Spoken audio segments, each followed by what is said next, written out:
Hey everyone, welcome to GTM Secrets. I'm Stephen Lowisz. We talk about everything from sales and marketing, RevOps, MarTech stack, you name it. I like nerding out. Today I have Brian Coleman, who has a very intriguing pedigree. He comes from Accenture, American Express, some mid-market companies, all in and around fintech.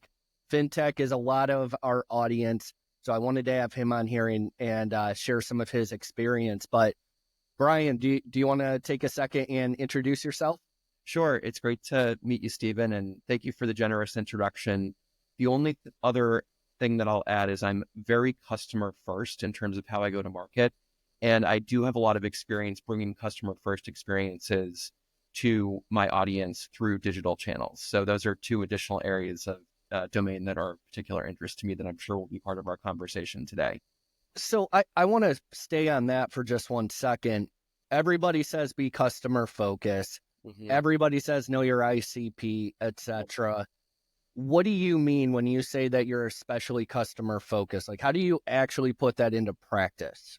I actually love this question, Stephen, because I think that a lot of brands are good about identifying their customers firmographically and demographically, but I think it's also really important to understand your customer psychologically as well. And we certainly won't talk about politics today, but it is election day in the United States today when we're recording this. And, what's so fascinating to me is we know that there's record political ad spend this year versus previous years. I think it's going to be upwards of $16 billion. For Amazon, in all of 2023, the largest advertiser in the U.S., spent $13.5 billion. Oh my And gosh. I just bring that up because we all know that despite all of that ad spend on these political campaigns, persons are just moving by little micro bips here and there, right?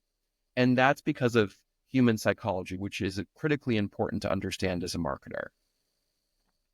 Our brains are hardwired in a particular way, and confirmation bias is a real thing, right? So people generally, when they consume content, they put additional weight on things that align with their perspectives and underweight facts and data that is in conflict with their perspectives, right?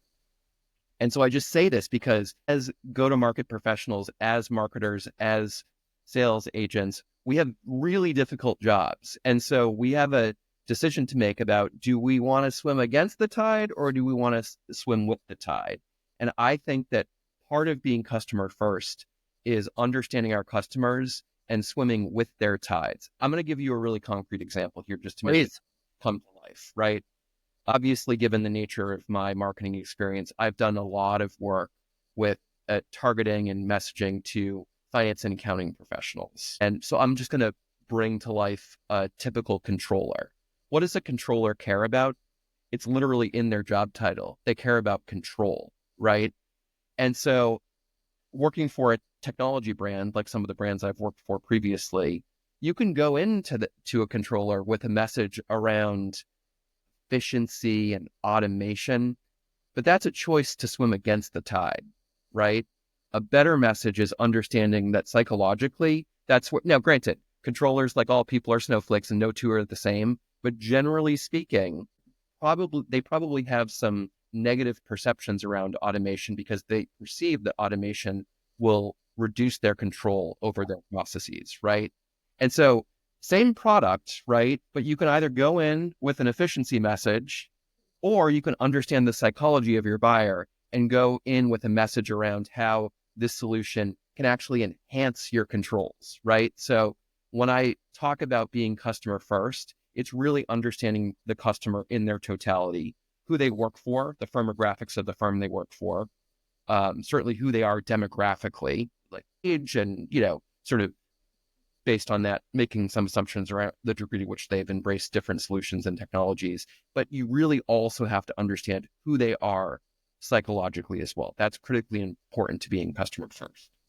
I think going off of that now, since it is election day, no, I'm not going to give my opinion one way or the other. One more sincere. But, and again, we were talking being in Michigan, I'm ready for this crap to be over. calls and texts all day from both sides. But going back to the 2016 election, it was interesting. There was a study done. Clinton spoke at about an 8th grade reading level. I think it was 8th. Yeah. Trump spoke at a 5th grade reading level. Sure. Say what you will about either one, but Trump resonates because he's speaking the language of voters in a very basic way where you love him or hate him, you know what he's trying to say. Yeah, right. So I think that goes hand in hand with what you're talking about. Yeah. I think too, people don't, think about it from an ad perspective. Are you giving an aspirational ad? So like for me, you want to generate thousands of leads by de-anonymizing traffic. So is this a demographic that responds to the negative, which would be like, does your lead gen suck? What? Right. Yes.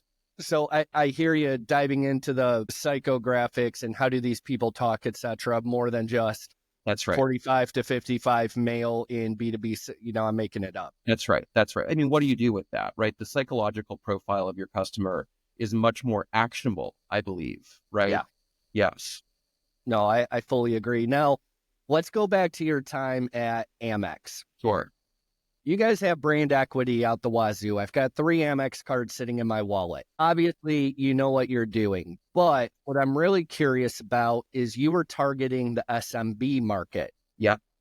And with that, what did your marketing mix look like? My understanding is you ran ads over there. Yeah. What did your marketing mix look like from a top of funnel versus bottom of funnel perspective? Yeah. So just to give you a little bit of context, Amex is a hybrid brand. It's roughly speaking about equal parts B2C and B2B. And there's benefit to operating a business in that dynamic, right? Because investments in brand benefit both segments, the B2B and B2C segments. I ran a performance marketing team, and we were focused mostly on high converting sales channels, right? And the sales that we transacted were completed digitally, right? So I wasn't working on a human-based sales model when I was at American Express. American Express has that model for sure, but the segment that I worked on was a full-on digital ecosystem. We focused a lot because so much, I mean, you're right, there's a lot of tremendous positive brand awareness around the American Express master brand. And we benefited from that substantially in the work that we did in the small business segment. A lot of the channel mix was oriented, given the nature of what my team was doing, a lot of the channel mix was oriented to high response channels like paid search, for example. Sure. So that's where a lot of our investment went in terms of where my team operated.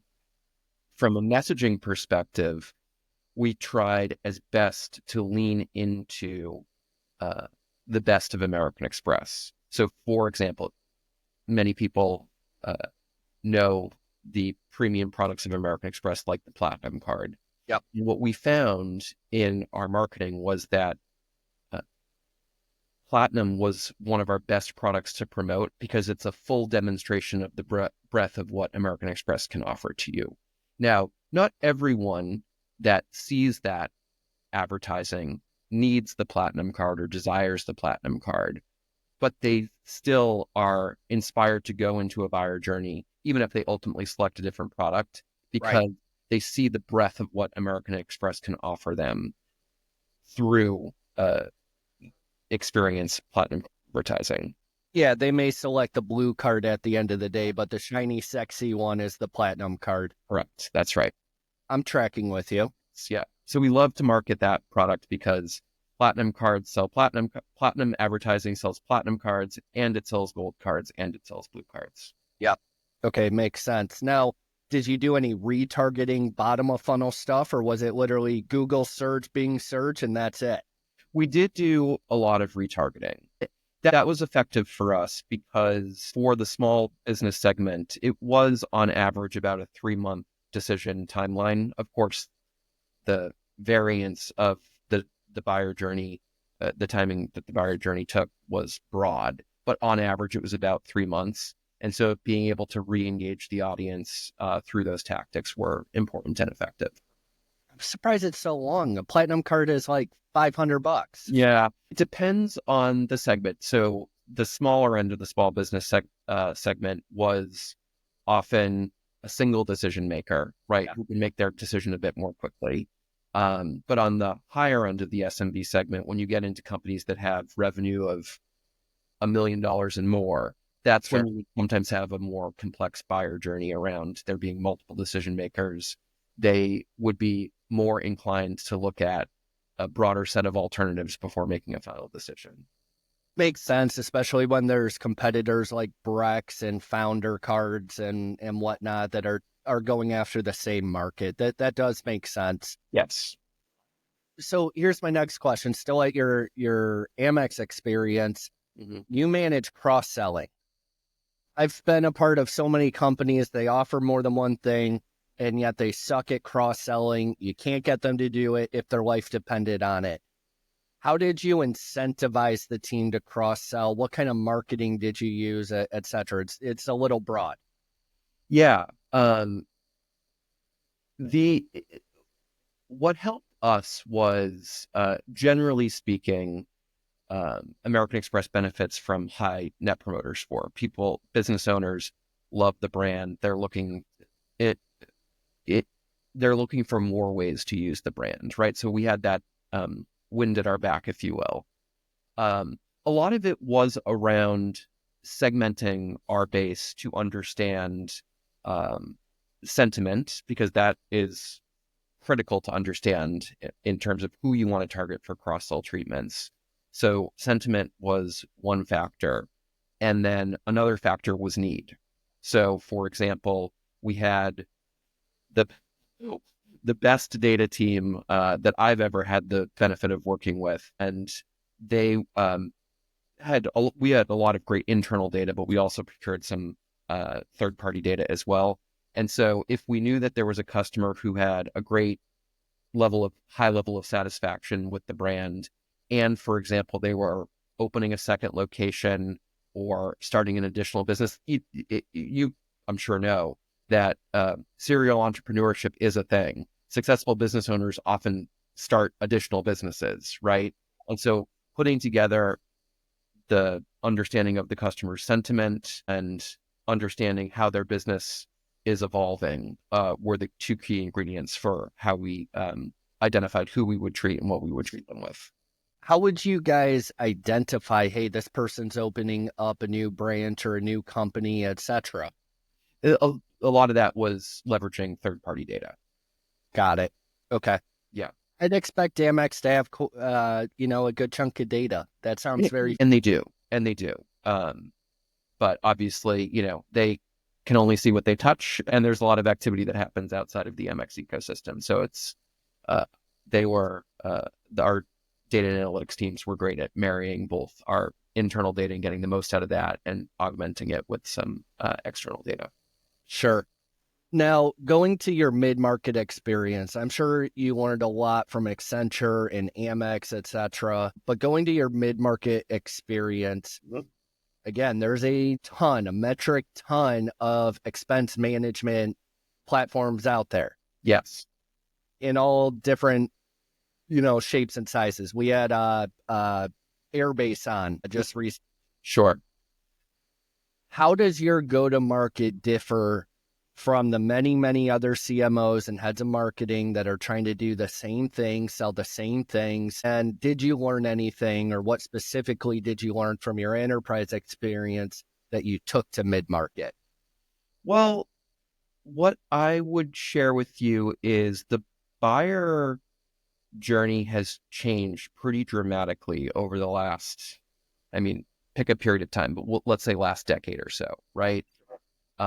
Buyers are spending significantly more time doing independent research and spending less time proportionally talking directly with representatives from a potential supplier. So the data that I saw recently is about 45% of a buyer committee's total time is spent doing independent research. And that's a mix of both online and offline research. Over time, it's becoming more and more online in nature. And I think that, again, going back to our conversation around being customer first, marketers and sales teams really need to embrace this changing dynamic. And so how can you provide value to the customer at every stage of their process? Because their process is not going to change, right? If they're early stage and they're looking to make a decision in the next 6 months or so about a potentially procuring a new service, and you throw them into your website and you're serving them pop-up after pop-up, and maybe you get their information because you have some gated content behind the lead form, and your BDRs are calling them twice a day, every day of the week, their behavior is not going to change. In fact, the only thing that you're influencing at that point, in my point of view, because you're not being customer first, is they're likely to disqualify you because you're being too annoying. Yep. If you can give them something of value, and I've seen examples of this both in what my teams have done and what other brands have done that I aspire to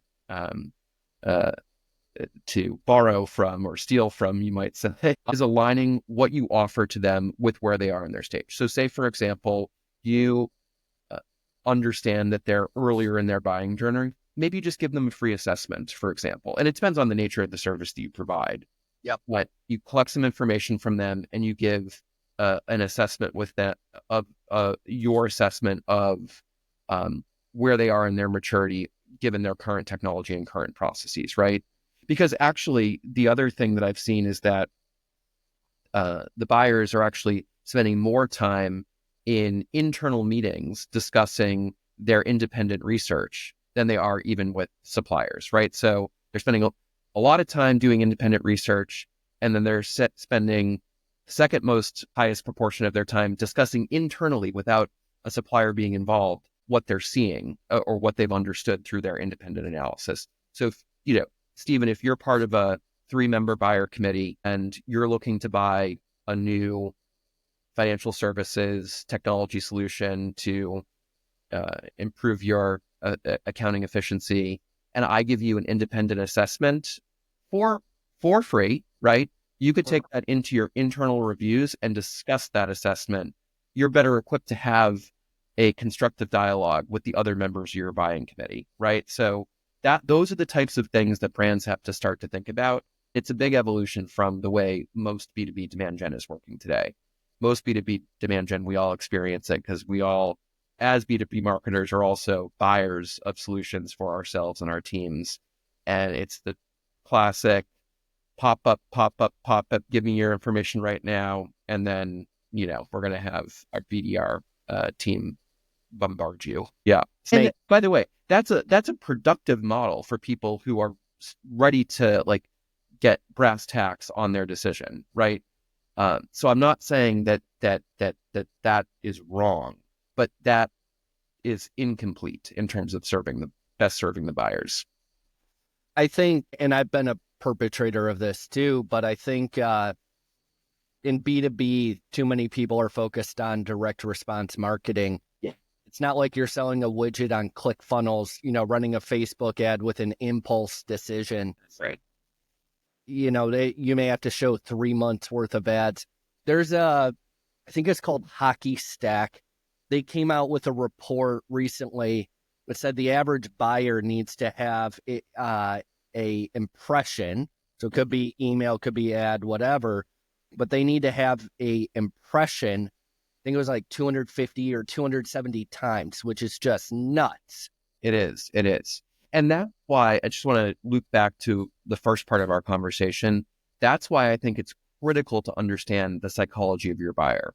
Going back to my concrete example of the controller, the message really matters, right? And the message needs to be, I want to, as a marketer, be swimming with the tides as much as possible, right? So again, going back to my concrete example, the controller is likely to have some negative preconceived notions around what automation means. Yeah. And so if you go after them with a message around automation, that's going to be a much leakier funnel. That's going to require so many more impressions than if you align to their psychology and swim with their tide and say, control is really important to you. I have a solution that will make your controls even that much stronger. So I'm a huge believer that messaging matters, and good messaging comes from understanding, again, the firmographics and the demographics are important, but the psychographics are critically important to getting the message right so that that number does not need to be 270 impressions.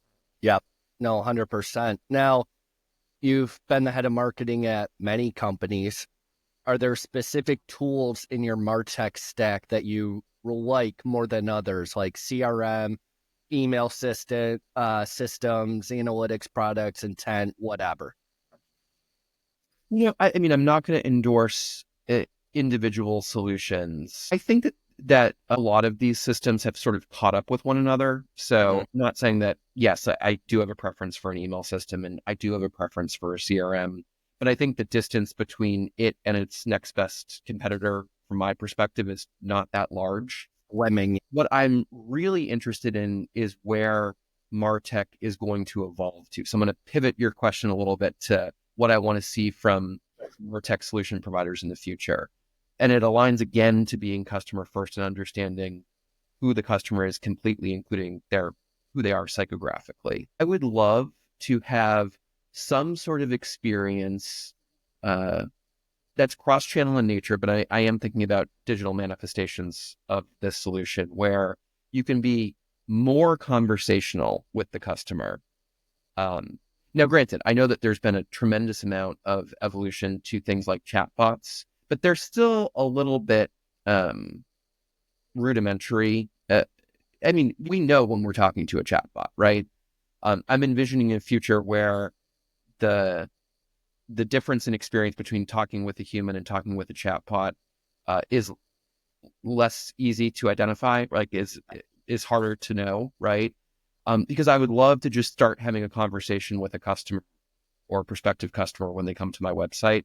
What's on your mind, right? Rather than directing them to a set of pre-canned questions and drop downs and forms, right? I'd rather just say, why are you here? What can we do for you today? And then use AI-based technology to distill that down into insights and build profiles around individual customers so that you can do the things that I was describing earlier more effectively. I think everyone's headed that direction. Salesforce just came out with their Agent AI, or whatever it's called. Yeah. HubSpot's trying to intercom, drift, etc. Right. I do think that you will see more LLMs in, obviously, SEO's been already written to death about. You see it in chatbots coming out. I think the really interesting one, and I'm not going to say the name of the company, but somebody just reached out to me where they can take your data when you pop on their page and in under a second, rewrite the entire landing page with AI-driven copy so that you have the most personalized experience ever. That's great. That to me is a cool use of LLMs. That is. I completely agree. That's amazing. Now, I don't know how their tech works. Like, how do they, they don't have person level identification. So they don't know, it's probably based on what company, et cetera, right? Yeah. But if you can get it to the point of person level identification, yes, which we do, but we don't do the AI side where we rewrite your page like that. That's cool. That is very cool. That is very cool. So this goes to my final question. Particularly on the demand gen side, because I think that's, in B2B SaaS, it's probably the most difficult part, right? I mean, in marketing for sure. Yep. Yeah, we can talk about leaky sales funnels. We can talk why, BDRs and AEs lose 80, 90% of the deals. Sure. But none of it matters if you don't have demand gen. Yep. So outside of chatbots, what do you expect to change in the next 12, 24 months? What do you see emerging as being effective in demand gen? Yeah. So here's what's interesting. I was looking up some stats this morning. 86% of B2B buyers value experience and service over product and price. And in fact, for a premium experience, a premium service, they're willing to pay more for it, right? And now I know that sometimes it's natural to put up silos and think, well, service is about customer service or customer success. Really, service is, the customer does not see those silos, right? Service is every interaction with the brand. It's their interaction with marketing experiences. It's their interaction with sales, their interaction with implementation. If you have an implementation team, customer success, customer service. So what I would love to see is for demand gen teams to evolve their offering to be more service oriented. Now, granted, and I will tell you, I'll be the first to tell you, I'm guilty of many of the things that I criticize here, right? In terms of those rigid lead forms that are looking We to all are. hear intel right off the bat, even when you're not ready to provide it, for example. So I recognize that I'm far from perfect, but I aspire to be more customer first and service oriented in the way that I treat prospective customers in my campaigns. I think it's a huge opportunity. And the other thing is B2B companies in general, relative to their consumer counterparts, underinvest in marketing and underinvest in brand. Mm-hmm. And, another fact that I uncovered in doing my research for this conversation is that 71% of B2B buyers are willing to pay a premium when it's a brand that they know and trust. And so brand building is critically important. And by the way, I believe also very strongly, similar to the way that I define who's responsible for customer service, which is any team that interacts with the customer. I believe that way about brand building as well. Brand building is not solely the responsible of the brand team. Certainly, they lead strategy and they do a lot of important brand activation activities. But building a brand is also in the responsibility of a demand gen team, of a sales team, of a customer support team. Anyone that interfaces with the customer, provides the service through the customer's eyes, and builds the brand through the eyes of the customer as well.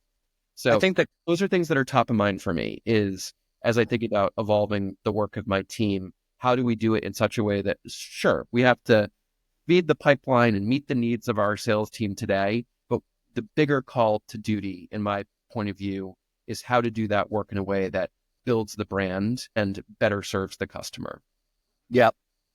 No, it makes sense. And I will say companies that sell their team on, you can't force anybody what to post on social like LinkedIn.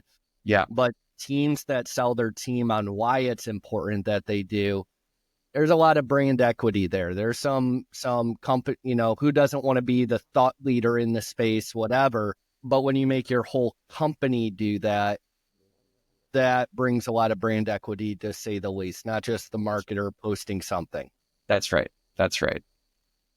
Got it. And then for the forms, one of the best tips I can give a marketer these days, and I'm sure you already know this, but require as few fields as possible, and then go enrich the living hell out of it. Yes. And the one thing that I would add to that, Stephen, is getting to know the customer is an ongoing process. It's not you're on my website right now, I need to bombard you with fields and know every single thing about you. You're really starting a conversation with that customer, and you will get to know them better over time. So from a technology perspective, you have to have the right tech stack in place such that as you capture additional data points on the customer, you can record those and curate holistic profiles of them that will get stronger and stronger over time as you interact more with them. Absolutely. Well, Brian, this is super helpful. A lot of people will get a lot out of this. I know you're going to say LinkedIn, but where should people connect with you, man? I'm going to say LinkedIn. You answered it for me. Go look up Brian Coleman on LinkedIn. We will tag it as well. But Brian, really appreciate you taking the time. Thank you, Stephen. I enjoyed the conversation.